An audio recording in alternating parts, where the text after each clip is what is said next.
Hi అండి, అందరికీ నమస్కారం. ఈ వీడియోలో మనం ఢిల్లీ మార్కెట్లో ఈరోజు టమాటా రేట్ల గురించి మాట్లాడుకుంటే కనుక మొదట నాటికాయలు అక్కడ 25 కేజీల బాక్సులు ఉంటాయండి, 25 కిలో బాక్సెస్. మీరు గమనిస్తే కనుక ఈరోజు హిమాచల్ ప్రదేశ్ నుంచి వచ్చినటువంటి స్టాక్ దాదాపుగా క్వాలిటీలు చాలా వరకు తక్కువగా ఉందండి. ఎందుకంటే అక్కడ భారీ వర్షాలు పడతా ఉంది కాబట్టి క్వాలిటీలు ఇక్కడికి వచ్చేటువంటి కాయలంతా ఎక్కువగా డ్యామేజ్లు జరిగినటువంటి కాయలే ఉన్నాయి. అవి రేట్లు చాలా వరకు తక్కువగా పోతా ఉన్నాయి. మన సైడ్ ఇంకా పోయినటువంటి కాయల రేట్ల గురించి మాట్లాడుకుంటే కనుక 25 కేజీల బాక్స్ 500 రూపాయలు ప్రారంభమై క్వాలిటీని బట్టి 1000 రూపాయలు, 1100, 1200 రూపాయల వరకు టాప్ రేట్లు అనేది పడతా ఉందండి. ఢిల్లీ లోకల్ మార్కెట్లో ఒక్కొక్క మార్కెట్లో ఒక రేట్లు అనేది ఉందండి.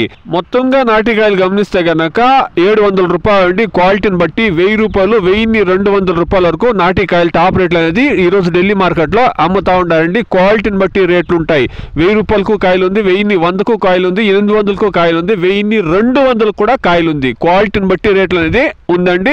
టాప్ రేట్లు 25 కేజీల బాక్స్ మన సైడ్ ఇంకా పోయినటువంటివి 1200 రూపాయలు. నిన్న మనతో పోస్తే మార్కెట్ స్పీడ్గా ఉంది, రేట్లు అనేది పెరిగింది. దీనికి రీజన్ ఏమంటే హిమాచల్ ప్రదేశ్ నుంచి వచ్చేటువంటి కాయలు చాలా వరకు తక్కువ క్వాలిటీలు, డ్యామేజ్ ఉండే కాయలు ఎక్కువగా వస్తూ ఉన్నాయి కాబట్టి బాగుండే కాయలకి ఎక్కువ డిమాండ్ ఉంది. మన సైడ్ కాయలకి ఎక్కువ డిమాండ్ అనేది ఉందండి. ఇక హైబ్రిడ్ విషయానికి వస్తే కనుక హైబ్రిడ్ లోను సేమ్ రేట్లు 700 రూపాయలు అండి. 25 కేజీల బాక్స్ 1000 రూపాయలు, 1100 రూపాయల వరకు రేట్లు అనేది పోతా ఉండండి. హైబ్రిడ్ కు, నాటి కాయలకు, సూపర్ కాయలు ఉంటే, క్వాలిటీ ఉండే కాయలు ఉంటే డిమాండ్ అనేది 100% ఉందండి. దాంట్లో ఏం రెండో మాట అనేది లేదు. ఇది ఈ రోజు ఢిల్లీ మార్కెట్ లో టమాటా రేట్లు. Please subscribe my channel, please like the video, please share my video to others. Thank you very much.